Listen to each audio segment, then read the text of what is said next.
E agora você acompanha pela Rádio Rio de Janeiro o programa Estudo das Obras de André Luiz.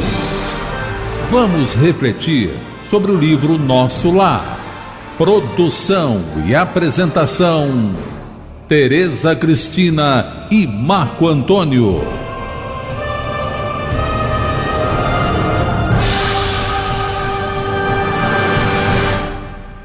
Amigos ouvintes da emissora da Fraternidade, Rádio Rio de Janeiro, a emissora que toda família pode e deve ouvir. Nós novamente estamos aqui com a permissão de Jesus, com a orientação sempre dos bons espíritos, para darmos continuidade ao estudo da vida no mundo espiritual, através da obra Nosso Lar. Obra que foi ditada pelo espírito André Luiz e que foi psicografada pelas mãos abençoadas do missionário Francisco Cândido Xavier. Olá, caros ouvintes da Rádio Rio de Janeiro. Continuando o nosso estudo, estamos no capítulo 41, Convocados à Luta.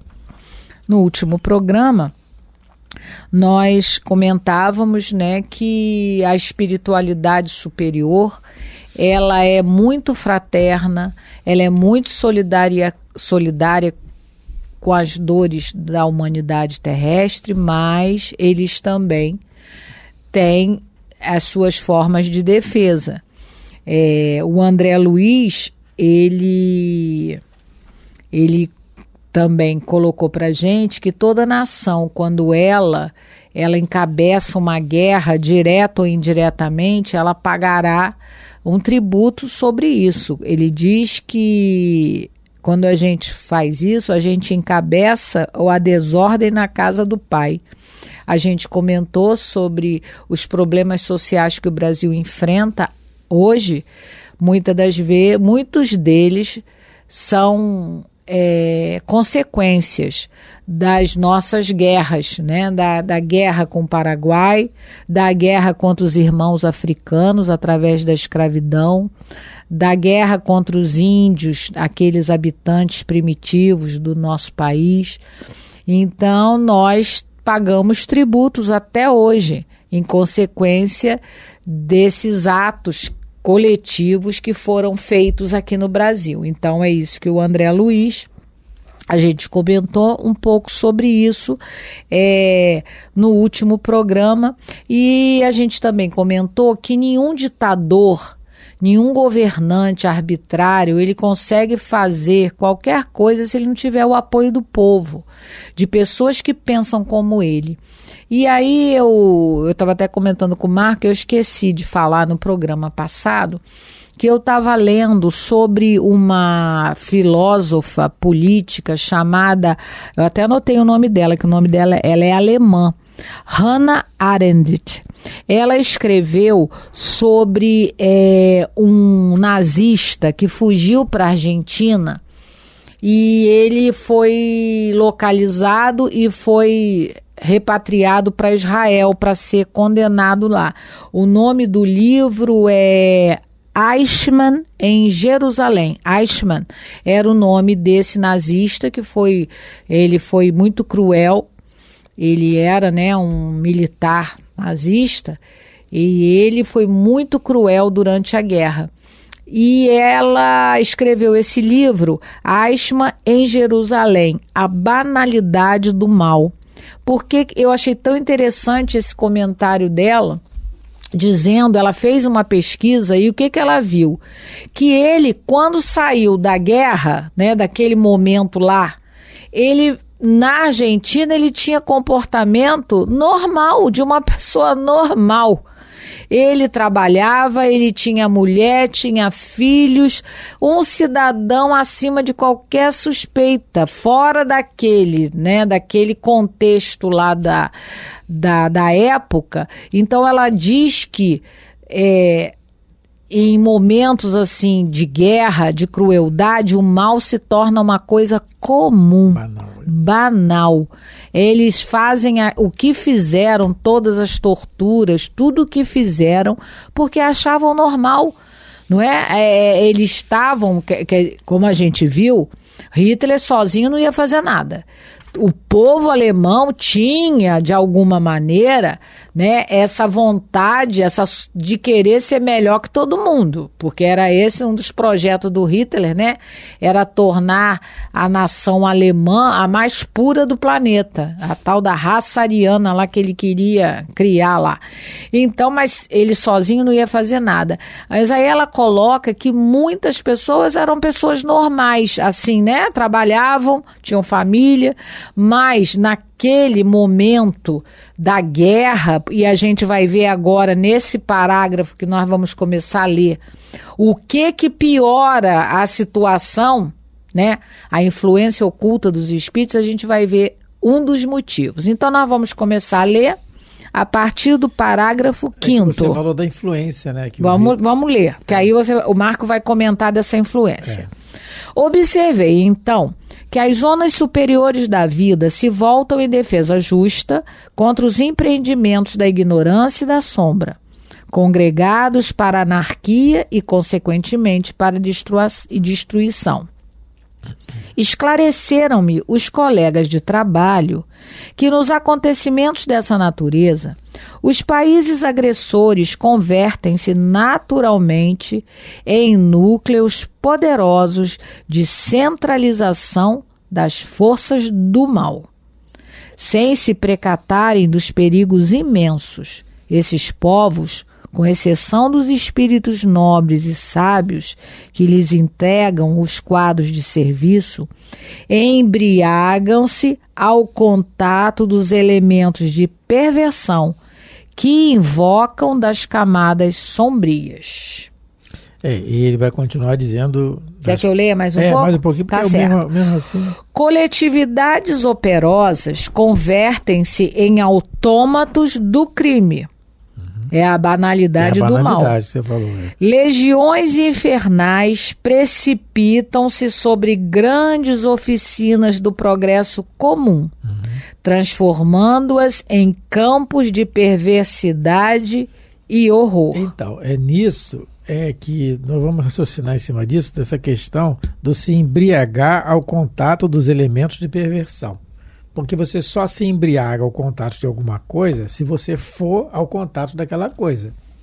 No Alcoólatras Anônimos tem um lema lá: se você quer parar de beber, se você quer continuar bebendo, o problema é seu. Mas se você quiser parar de beber, o problema é nosso. É meu e seu, é nosso. Porque você tem que querer. Então, na pergunta 466 do Livro dos Espíritos, Allan Kardec pergunta assim. É o capítulo da intervenção dos espíritos, da influência deles. Isso. Porque nenhuma guerra começa só com o pensamento do encarnado, gente. Nenhuma discussão, vamos começar pela discussão dentro de casa. Nenhuma começa. É porque a gente gosta, mas a gente sintoniza com aqueles que querem perturbar. Não precisa ser basicamente o nosso inimigo do passado, ou daquele que a gente está discutindo. Geralmente mas não precisa ser. Basta algum espírito desordeiro que não queira. 459, né? 459. Do Livro dos Espíritos.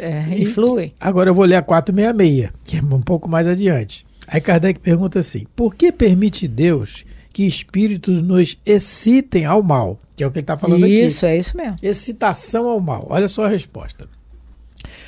Os espíritos imperfeitos são instrumentos próprios a pôr em prova a fé e a constância dos homens na prática do bem. Então, os espíritos imperfeitos, eles são eles nos auxiliam na realidade, porque eles põem em prova a nossa constância, a nossa prova de fé. Se a gente acha que está bonzinho, aí Deus permite, então toma aqui, vai. É o que Pedro falou para Jesus: Senhor, eu vou morrer por ti. Eu morro pelo Senhor. Não, Pedro, eu vou a Jerusalém, vai acontecer isso. Não vai não, eu vou morrer. Tanto que ele fala: afasta-te de Satanás. Porque a influência dos espíritos inferiores na hora ali, Pedro era médium. Isso. Dias depois, Pedro nega, ele fala: você vai me negar 3 vezes. Ele já conhecia a fragilidade de Pedro. É o que ele falou aqui anteriormente, que nós lemos: os espíritos superiores, ele não vê o agressor, as nações agressoras, como inimiga, mas como desordeiro. O espírito de Pedro estava em desordem. E ele viu: você vai me negar, mas você vai ser a pedra fundamental da minha igreja. Porque ele sabia que Pedro ia fazer aquilo. Ele sabia que Judas ia se suicidar, mas ele não podia, é o livre-arbítrio. Aí continua na resposta dos espíritos. Como espírito que és, tens que progredir na ciência do infinito. Daí o passares pelas provas do mal, para chegares ao bem. A nossa missão, quer dizer, dos espíritos, consiste em te colocarmos no bom caminho. Desde que sobre ti atuam influências más, é que as atraís, desejando o mal, porquanto os espíritos inferiores correm a te auxiliar no mal, logo que desejes praticá-lo. Então precisa do desejo. Aí vem os espíritos inferiores nos auxiliam nisso para praticar o mal. Aí ele continua. Só quando queiras o mal, podem eles ajudar-te para a prática do mal. Se fores propenso ao assassínio, terás em torno de ti uma nuvem de espíritos a te alimentarem no íntimo esse pendor. Mas outros também te cercarão, esforçando-se por te influenciarem para o bem, o que restabelece o equilíbrio da balança e te deixa senhor dos teus atos. Aí Kardec comenta depois da resposta. É assim que Deus confia à nossa consciência a escolha do caminho que devamos seguir e a liberdade de ceder a uma ou outra das influências contrárias que se exercem sobre nós. Então, os espíritos só podem atuar no mal ou no bem que está em nós. Então, quando a Teresa falou da questão da influência de Hitler, como todos os outros que tiveram, sempre tiveram, houveram e continuam tendo ainda, é porque eles só têm o exército deles para fazer aquilo porque as pessoas gostam, porque a gente gosta. Então, os espíritos só conseguem nos influenciar no mal que está em nós. Jamais o Clarencio, quando encarna, né? Francisco de Assis reencarnando, ele não vai ser contaminado. Não vai, porque ele já adquiriu, o patrimônio dele já conquistou. Um Paulo de Tarso, um Emmanuel, o Chico. Quantas vezes o Chico foi tentado na questão, não da guerra, mas da questão do dinheiro? Precisando. E não. Não é? É isso, é disciplina do bem. O André Luiz, no livro Libertação, ele vai dar um exemplo claro para a gente do que é essa invocação das camadas sombrias, porque a gente leu aqui, né, nesse parágrafo, que sem se precatarem de perigos imensos, não é, que lhes entregam... embriagam-se ao contato dos elementos de perversão que invocam das camadas sombrias. Então, tem isso que o Marco falou, essa influenciação dos espíritos inferiores. Imagine numa guerra. E aí o André Luiz, no livro Libertação, capítulo 6, ele está com o Gúbio lá numa cidade estranha, que é uma colônia que tem lá nas trevas, e ele vê a movimentação, eles estão lá guardados lá numa casa, e eles pela janela, eles observam o movimento que acontece ali naquela cidade estranha. E aí o Gúbio vai falar para o André Luiz assim: a extensão do intercâmbio entre encarnados e desencarnados é muito grande. A determinadas horas da noite, 3/4 partes da população de cada um dos hemisférios da costa terrestre se acham nas zonas de contato conosco. E a maior percentagem desses semi-libertos do corpo pela influência natural do sono permanecem detidos nos círculos de baixa vibração.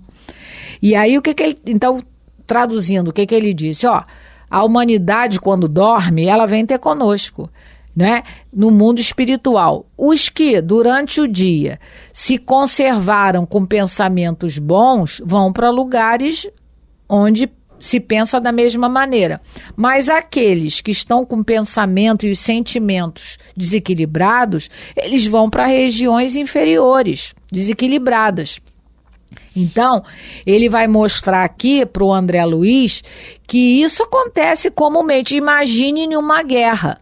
Imagine o que a influenciação, né, daqueles que estão envolvidos direto e indiretamente na guerra, com esses núcleos infelizes que ele coloca aqui das camadas sombrias. E aí ele vai mostrar para o André Luiz, né, e o André Luiz mostra para a gente como essa influenciação se dá. Aí ele vê uma senhora que está conversando com uma moça, uma senhora desencarnada, conversando com uma moça encarnada. Certa mulher, já desencarnada, dizia para a companheira, ainda presa à experiência física, parcialmente liberta nas asas do sono. Notamos que você ultimamente anda mais fraca, mais serviçal. Estará desencantada quanto aos compromissos assumidos? A interpelada explicou um tanto confundida. Acontece que João se filiou a um círculo de preces e que de alguma sorte nos vem alterando a vida. Oração. Você está cega quanto ao perigo que isso significa? Quem reza cai na mansidão. É necessário espizinhá-lo, torturá-lo, feri-lo, a fim de que a revolta o mantenha em nosso círculo.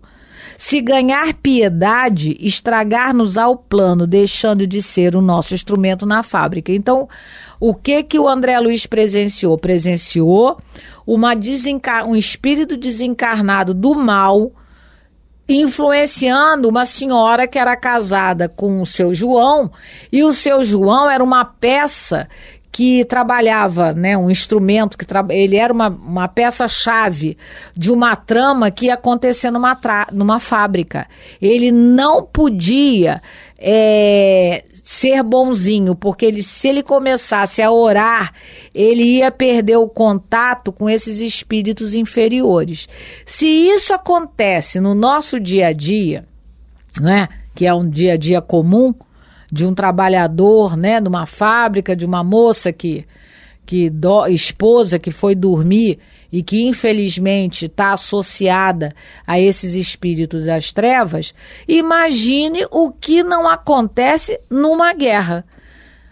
Como não é a influenciação ostensiva das sombras. Aí, repetindo o que o André Luiz está dizendo, que vou reler de novo, é muito importante a gente não se esquecer disso, porque isso pode acontecer conosco a todo momento, a toda hora. Ele diz: sem se precatarem dos perigos imensos, esses povos, com exceção dos espíritos nobres e sábios que lhe integram os quadros de serviço, embriagam-se ao contato dos elementos de perversão que invocam das camadas sombrias.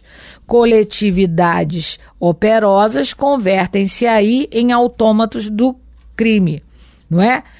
Aí ele coloca: legiões infernais precipitam-se sobre grandes oficinas do progresso comum, transformando-as em campos de perversidade e horror.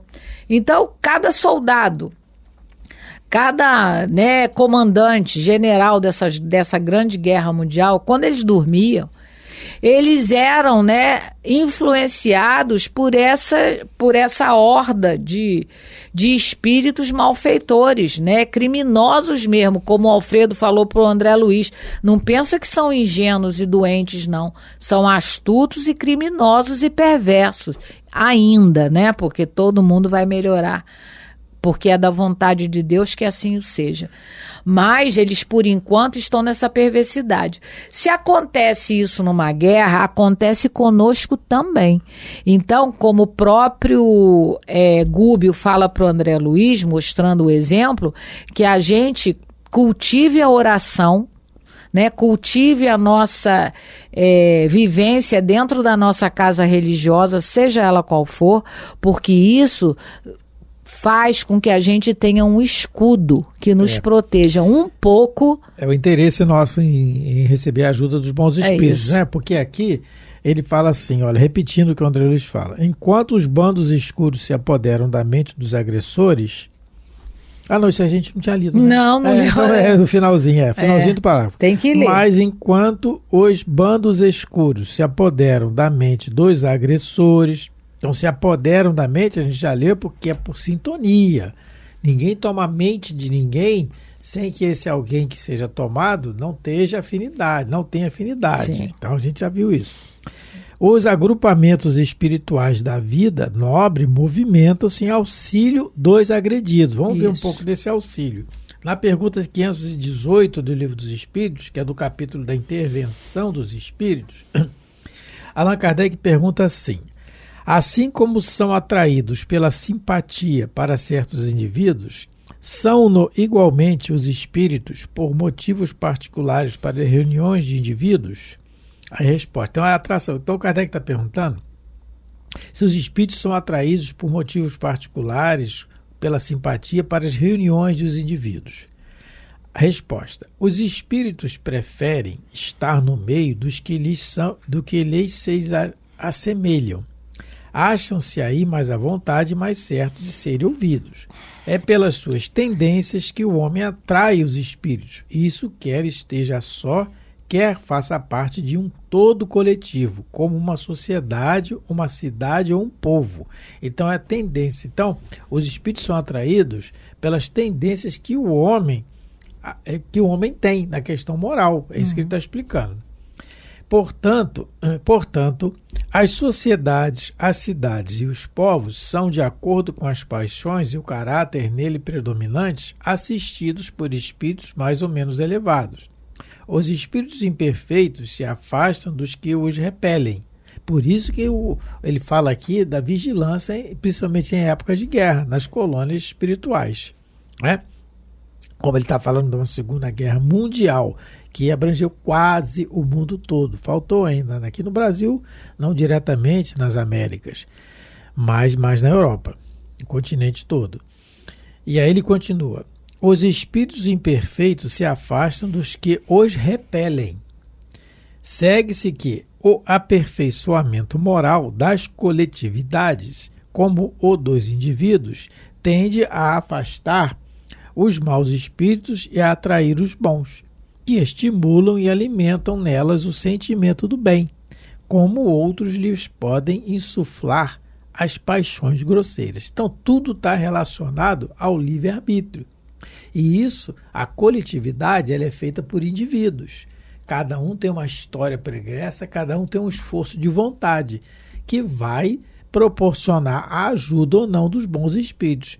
Porque no livro Ação e Reação, de André Luiz também, no capítulo 18, intitulado Resgates Coletivos, ele diz lá no certo ponto, o instrutor explica para o André Luiz que no momento, depois é um acidente de avião, que eles estão falando aqui do capítulo 18, Resgate Coletivo.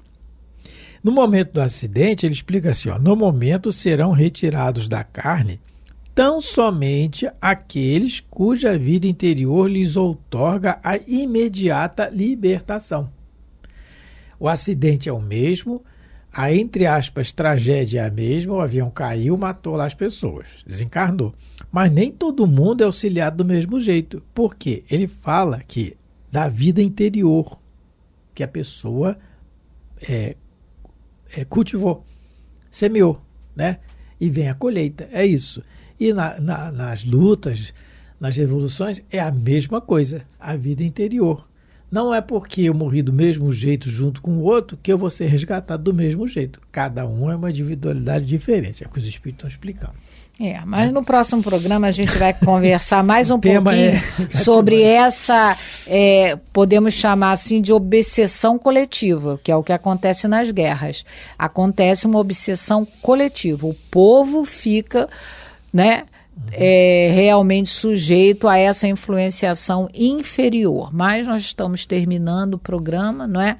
Agradecendo a todos pela paciência de nos ouvir, desejando a todos muita paz de Jesus, que Deus possa abençoar vossas vidas e vossos lares. Muito obrigado pela atenção, pelo carinho. Fique com Deus. A Rádio Rio de Janeiro apresentou o programa Estudo das Obras de André Luiz. Produção e apresentação: Tereza Cristina e Marco Antônio.